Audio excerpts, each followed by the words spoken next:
How do you rebuild one of the world's most overpopulated capitals? And what happens to the old one? The city of Jakarta will no longer be the capital of Indonesia, with plans to relocate the government to Kalimantan in Borneo. The new capital, named Nusantara, is a bid to redistribute wealth and create a new center of economic gravity. So, how do you conceive an entirely new capital city? What are the main factors that need to be considered, and what are the challenges ahead? Hello everyone, my name is Monita Rajpal. Welcome to The Drawing Board, a WATG podcast where we explore the ideas, the issues, and the trends that are being discussed within the design community today, as well as among clients and customers. Joining me on this episode is Chris Panfil, Vice President and Director of Planning and Urban Design at WATG. Chris's work has included master planning and urban design for new communities, resort towns, and villages, as well as planning strategies for cultural tourism destinations. His work has taken him throughout Europe, the Middle East, Asia, Africa, and South America, including Brazil. Chris joins me from Singapore. Chris, thank you so much for being a part of this. It's my pleasure, Monita. Thank you. There are so many words that I've been reading during research for this conversation. The words that kept popping up when it comes to Nusantara and describing this project of this new capital city for Indonesia, they were superb, it will be an opportunity, it'll be modern, it'll celebrate nature, and it will be efficient. These are obviously the words that are being used by the Indonesian government and the supporters. How would you describe this project? I would put it in the context of a long history of urbanism where many other countries have relocated their capitals. And it's always been obviously, a big deal for these various countries to do so. And it's not surprising that governments would only describe these initiatives in the most positive terms, because at the end of the day, not only do they need investment, but they also need to motivate their people that this is the right thing to do. Both those people that are currently in the capital, that still exists, and those people that live on the land or near the land where the new capital will be. So it's a hugely political undertaking that requires boosterism. So the language doesn't surprise me. It's by definition incredibly ambitious. I remember going to Brasilia for the first time in my life about 10 or 12 years ago. And I was actually quite surprised because I was ready to expect a sort of dead place that had failed because it was all of those things that you just described and recounted to me were the exact words or phrases that were used at the time that Brasilia came about. And so I think two things.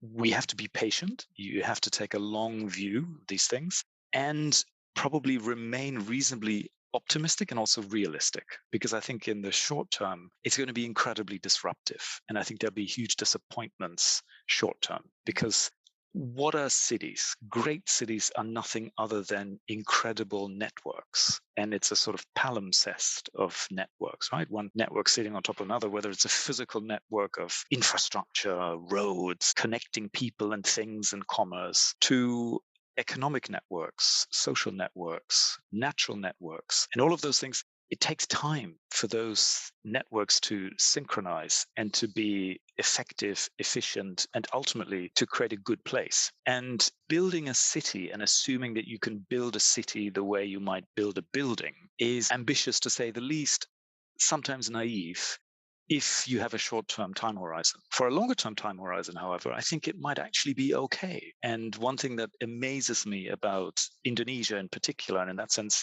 I was reminded of Brazil because the Brazilian people and the Indonesian people sometimes remind me of each other in terms of their generosity of spirit and their approach to life, which is, you can control some things, but you can't control all things. Mm-hmm. And so there's a sort of realism with a great sense of humor that I think helps when you face these extraordinarily ambitious projects, which oftentimes, precisely because they happen in countries that are not the wealthiest in the world, there are huge economic pressures as well. And if you go to Brasilia and you look at how some of these things were actually built, it's not the most amazing and efficient and secure and safe way of doing it, but it was done purely because of will. And that was also done before all the technology was put into place. Today, we have all of that technology available to us, right?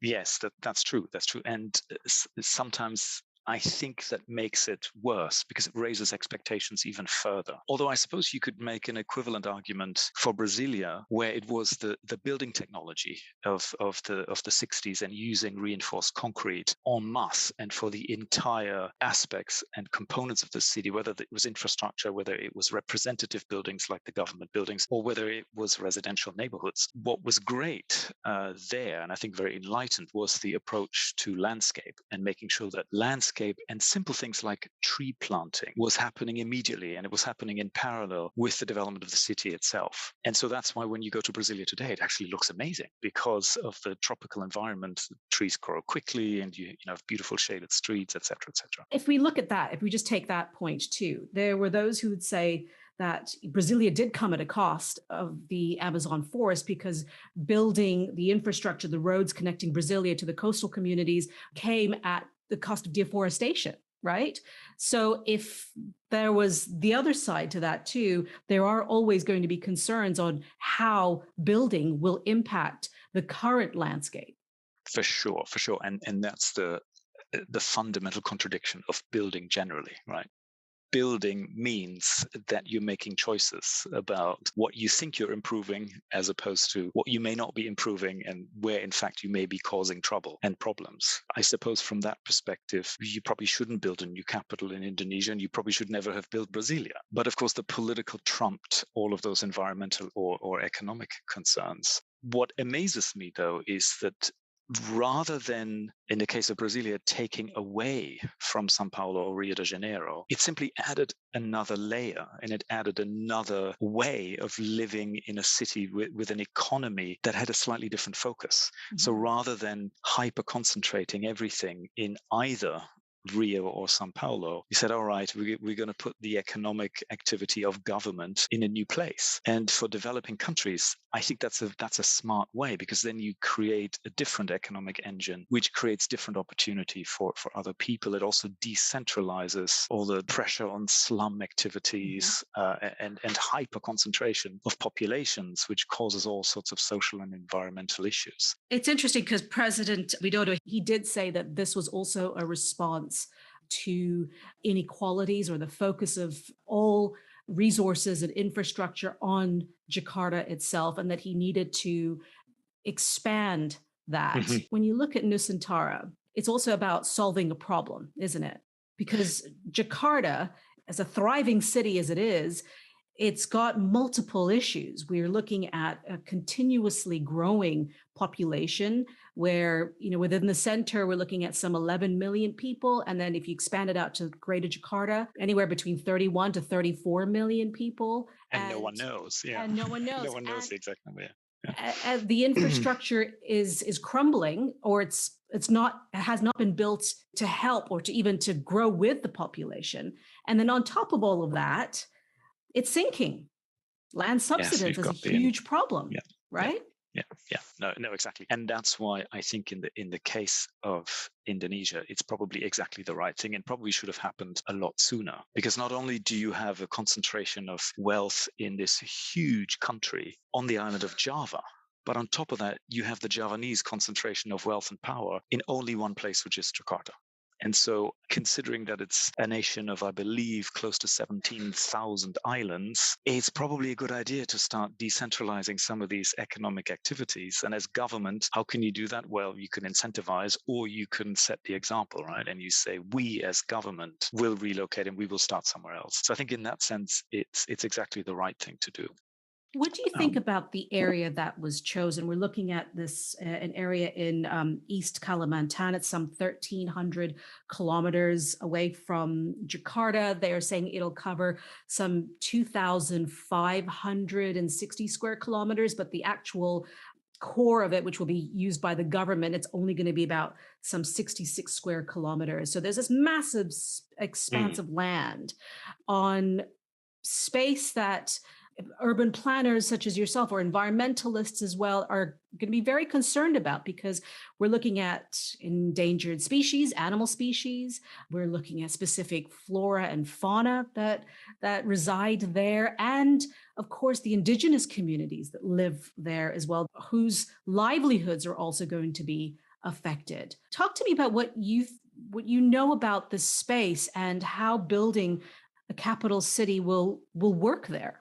Ultimately, it all depends on infrastructure and the level of investment that's going to be made possible. I would think that when you talk about these enormous land areas, that's probably to be taken with a pinch of salt in terms of how quickly are we going to see physical change in those places. That will probably take a while. The danger is that if you ring fence the 2,500 square kilometers and then start messing in all sorts of pockets within that, that creates an issue. So for me, proof in that pudding will be, how is the implementation going to be phased? What are the approaches towards this, right? Because as I said before, the truth is that in building, and especially in building cities, you are going to mess with natural systems. There's no question, right? And we look at some of the great cities of today, whether in the West or, we're based in Singapore, and Singapore is one of the most extraordinary cities that I've ever seen.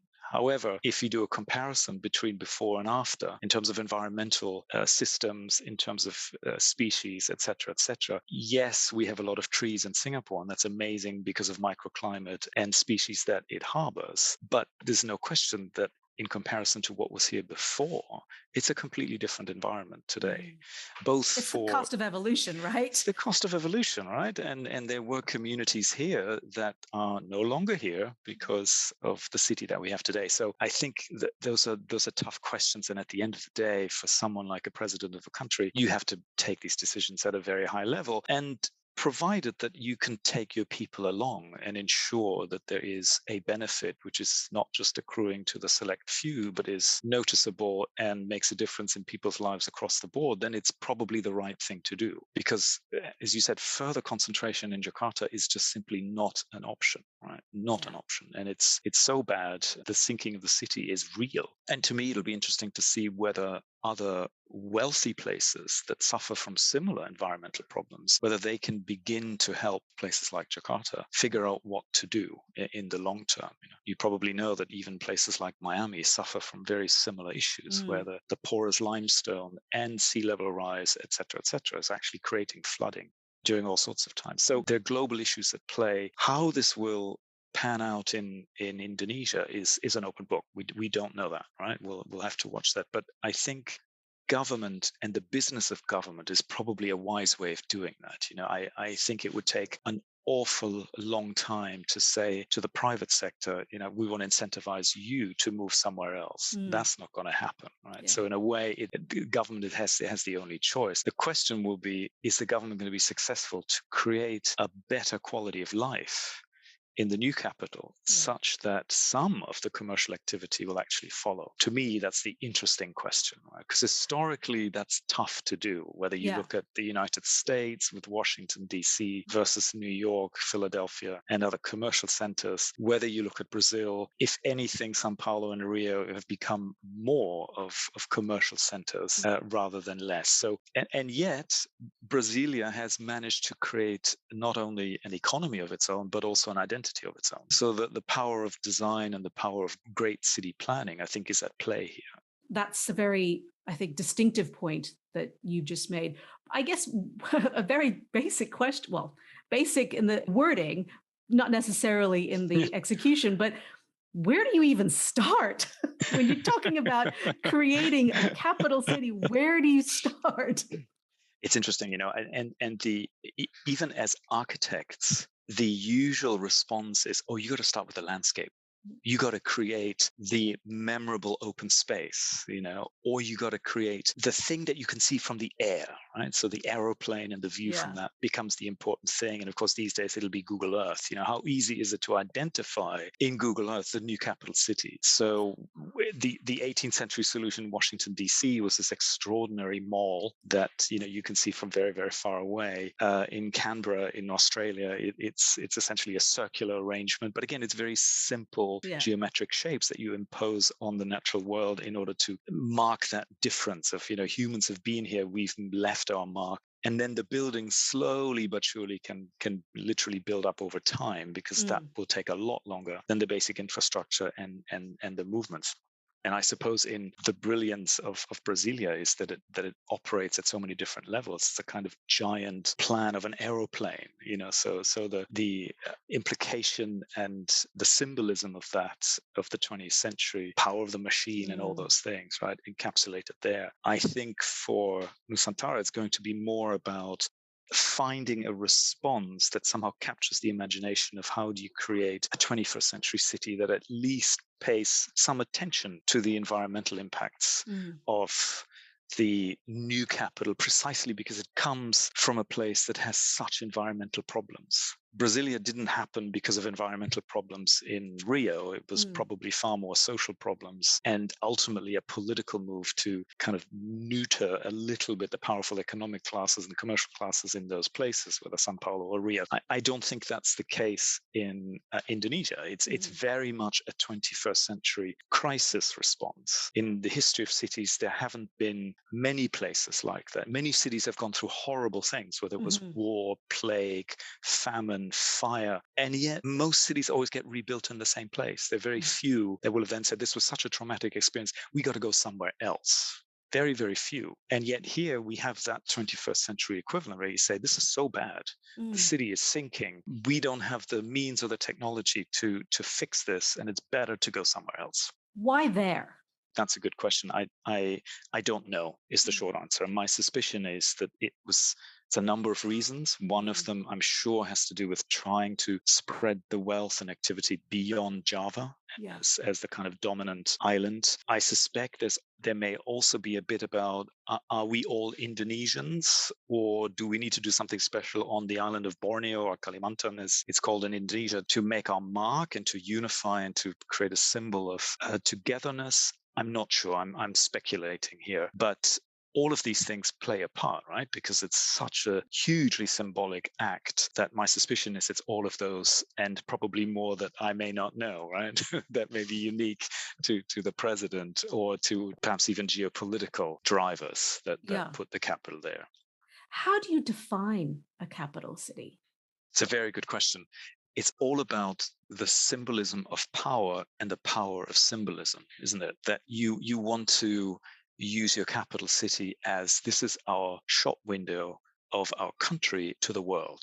Because if we have a state visit from someone else, they'll come to the capital city. They're not going to come to another city. They may also visit another city, but they're definitely going to come to the capital city. So therefore, how the impression that the capital city leaves is hugely important and crucially important, which is why I think in many traditional societies, you have the confluence of economic power, political power, and social power all in one place, because at the time you needed to be there. That's why Paris is what Paris is, and that's why London what London is, and it's probably why Tokyo is what Tokyo is, right? Because it's these kind of hyper centralized places. So when you pick that apart and you say, what is it that will actually symbolize us as a nation in a capital city, it gets really interesting really quickly, right? How do you do that? And if Mm. you compare it and you look at different places and how they've done that, it was usually through a representation of the center of power, whether it's a palace or whether it's a palace of a house of representatives or whatever it is, right? But it's usually a building. So it'll be interesting to see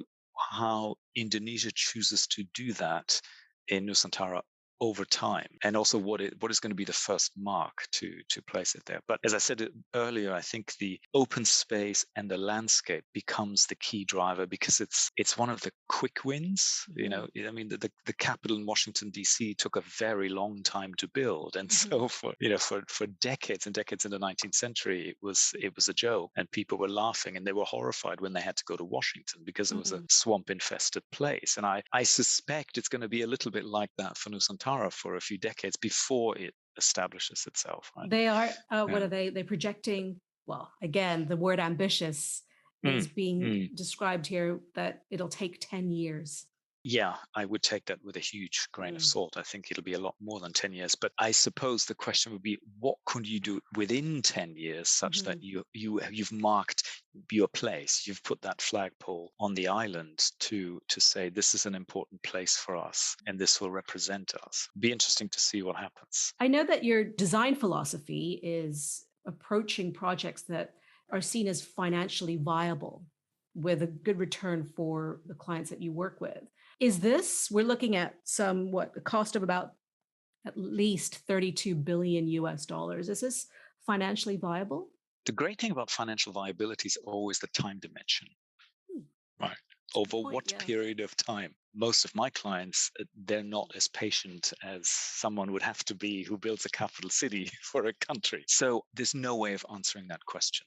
Because I would say over any short-term time horizon, the answer, of course, has to be no. What the political and ultimate socioeconomic value of the new capital is, say, over 3 or 4 generations, that would be the interesting question. If our great grandchildren are going to look back and say, wow, that was a really smart move because look what we have today. Yeah. And this is why I always go back to Brasilia, where I met Brazilians who said, no, you have to see our capital city. It's this incredible place. Whereas others who were saying, oh my gosh, that godforsaken place in the middle of the Amazon that should never have been built. So there is a kind of narrative that will be interesting to watch how it evolves and what the leaders of the country do with that narrative, both to encourage a thriving place in the new capital city and also to use it perhaps to unify the country in ways that people even from far-flung islands in the far east of Indonesia might still find something that they can relate to more in this new city, which is truly Indonesian as opposed to a Jakarta, which started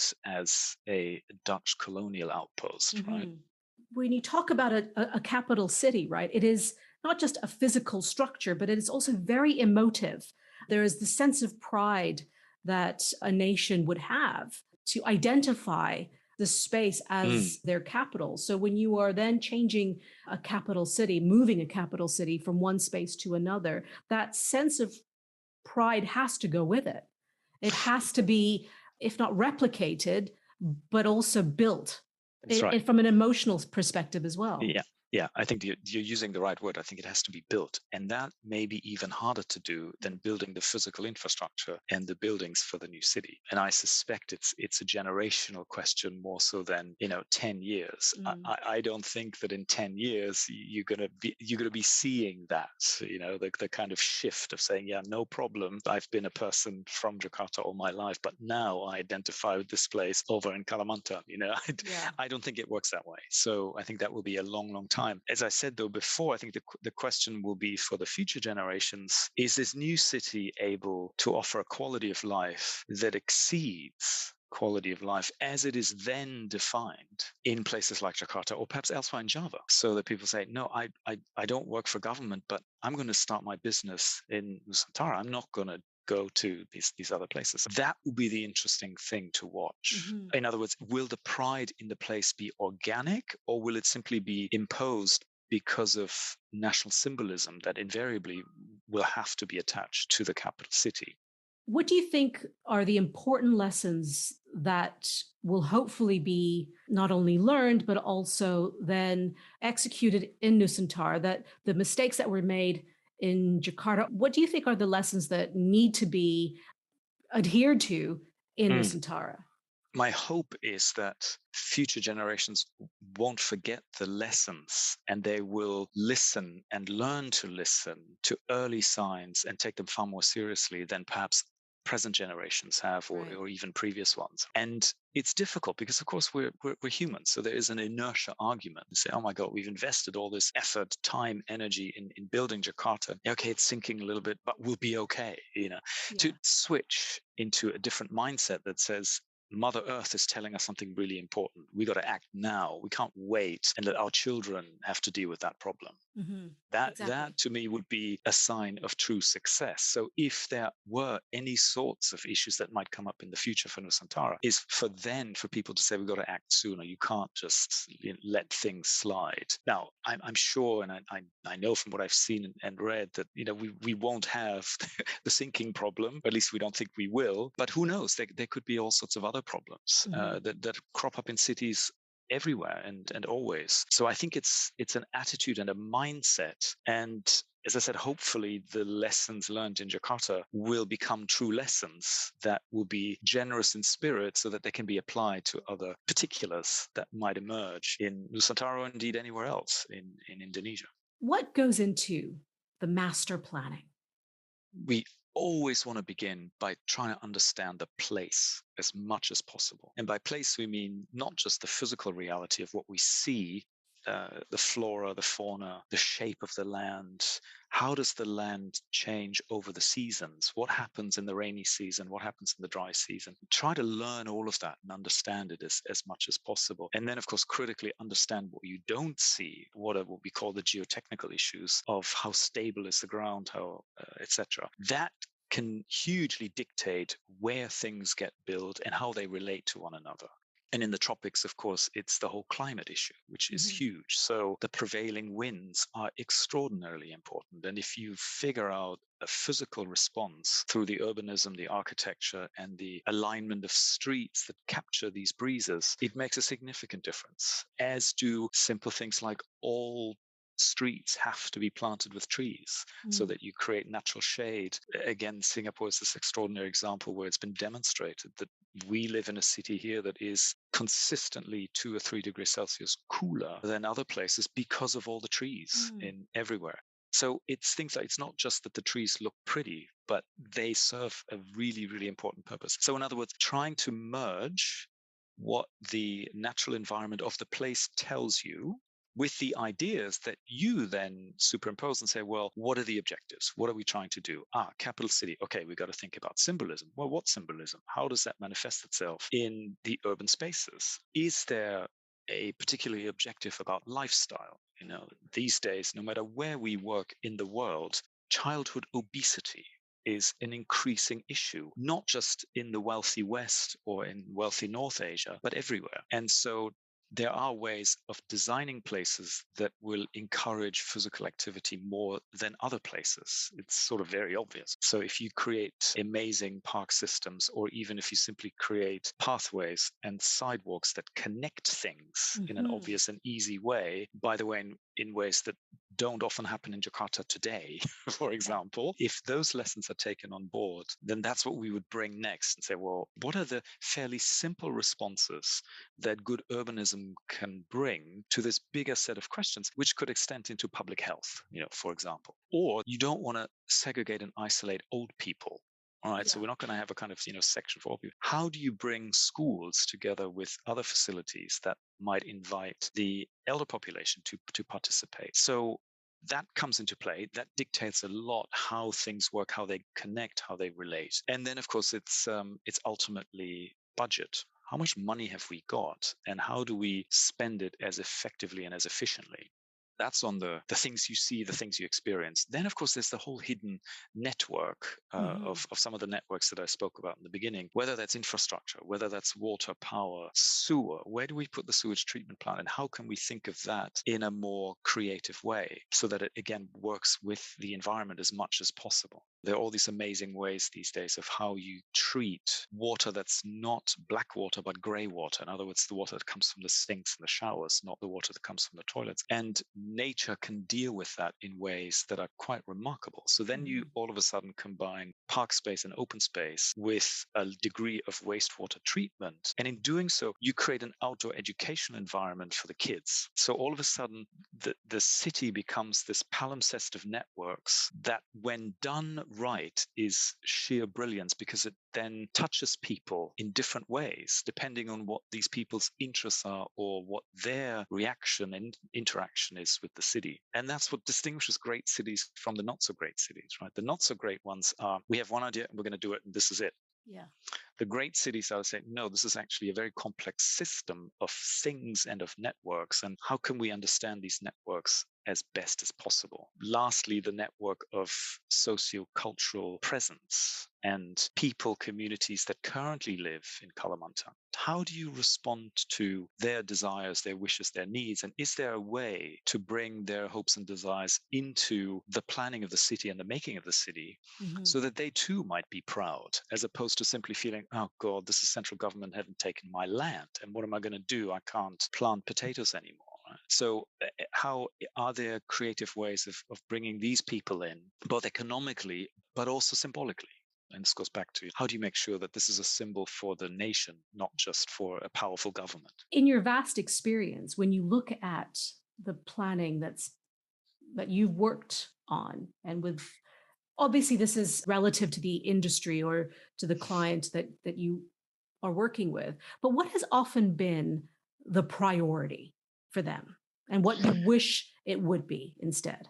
Yeah, it always depends on what is the client's objective Mm. commercially. Is the commercial objective the driver, or is there another set of objectives that are ultimately more important than the commercial return? The commercial return is always important. We have to address it and we have to be able to speak intelligently about how will this make money and Mhm. over what period of time. That's always there. Where it gets interesting, if someone then says to me, yeah, Chris, but that's not really the point.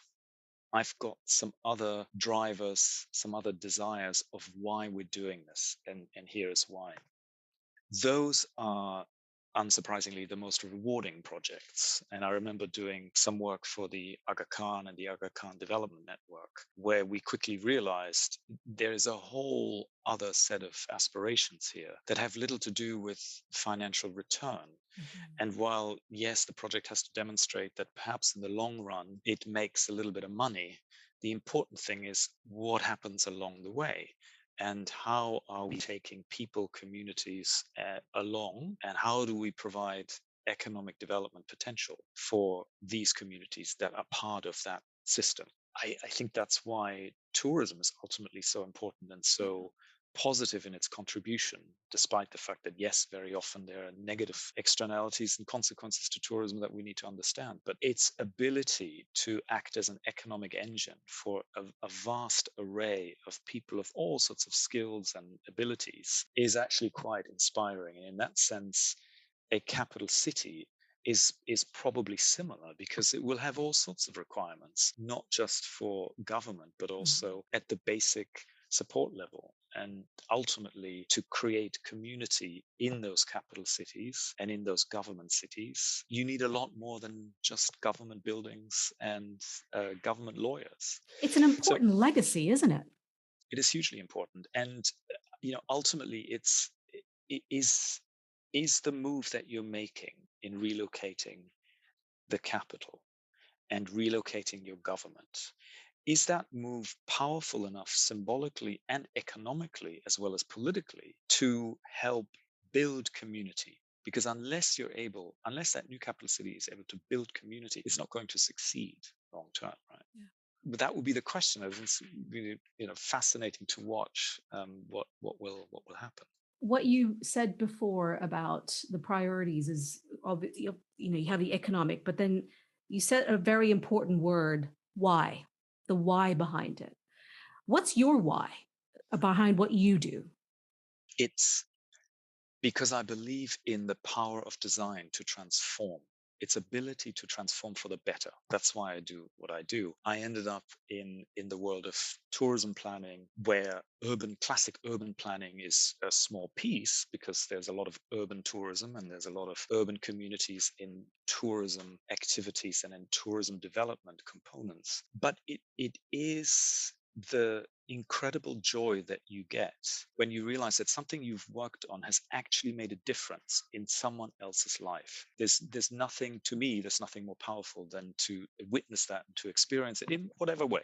It doesn't matter. There was a project in Greece that I worked on many years ago in a part of the country that was very poor, that tourists didn't know about. Everyone goes to Mykonos or the other islands. This was on the mainland. And a family decided that they wanted to give back to this community because that's where they came from originally, and they became to be very wealthy shippers in the maritime world. And so over a long time, they bought up land and ended up building resort communities in this part of Greece. And whenever I go and visit places, I talk to the taxi drivers and I ask them about their lives. So we were invited back to go to this resort, and I asked the taxi driver, how's it going? And he said, it is amazing.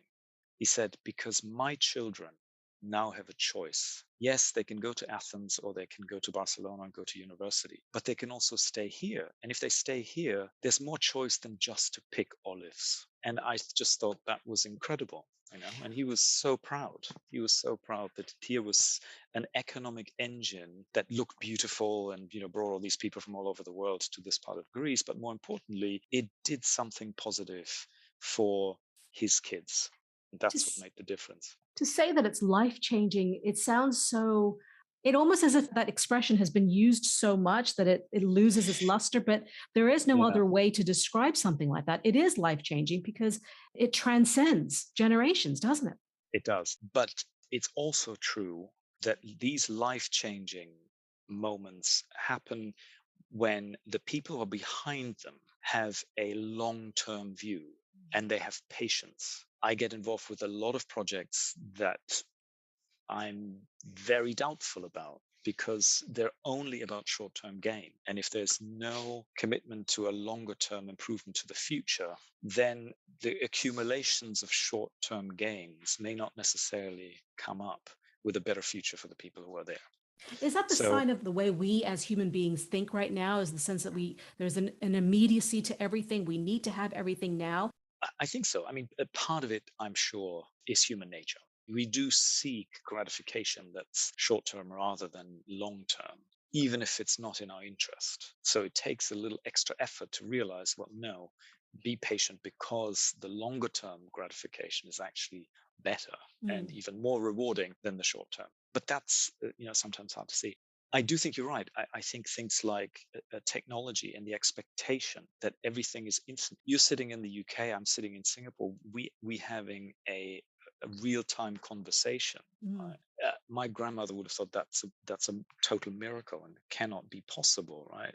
And kids today, of course, think, well, this is normal. So therefore, there is, I think, a growing expectation that things are instantaneous and that gratification will also be instantaneous and immediate. And the idea that, well, you actually have to wait 20 years before you see anything, of substance is it's a bit hard to swallow, I think. So it'll take some extra effort in future generations to bring that back and bring those values back about patience. So if we go back to the Nusantara, balancing between the very human way of addressing a project, right? Of looking at a project, the human needs that we have, as well as the technologies that we are also having to use, the technologies that we also have available to us. How do you balance the two in terms of extracting from both the benefits of it? So for example, with the technology side, how will technology be a huge bonus or an impact from a beneficial perspective in the building of Nusantara? Yeah, there's a lot of work being done, currently about improving the environmental characteristics of buildings. Everything from CO2 emissions down to the materials that are actually being used. And then it's operations and technology. How can technology help at the obvious level, reducing energy during operations because all the light switches are actually motion censored? Very simple things like that.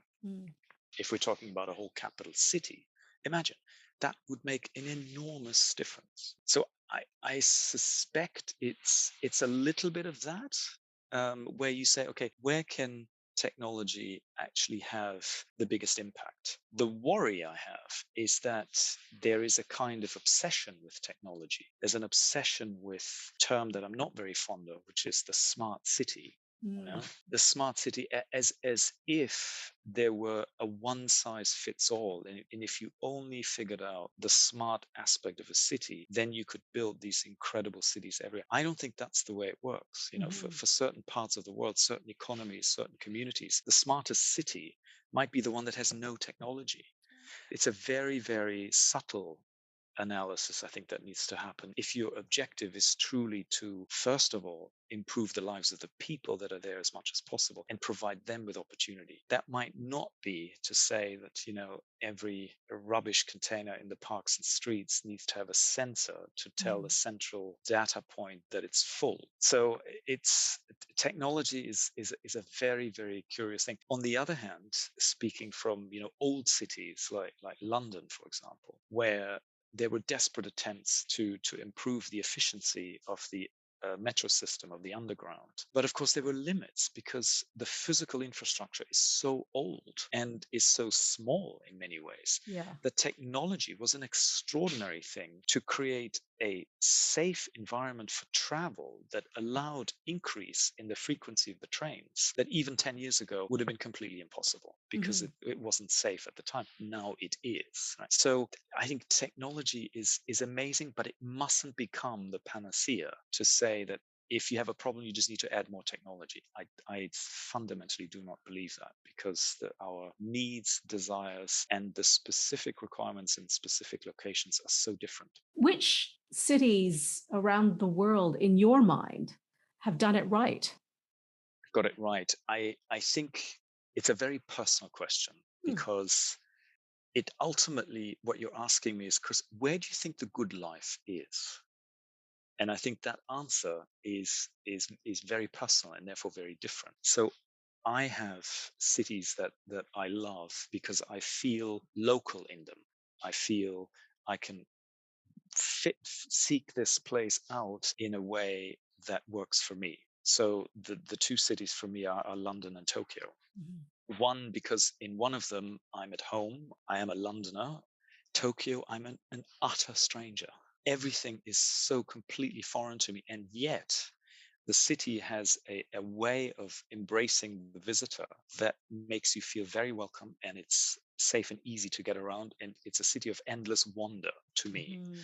And so I love them both very, very much. Then there are funny, much smaller places that I think are as extraordinary in their own ways, because they're full of surprises, and from what I see of how the local population reacts and works, seem to have an incredibly high quality of life. And to me, Singapore is one of them.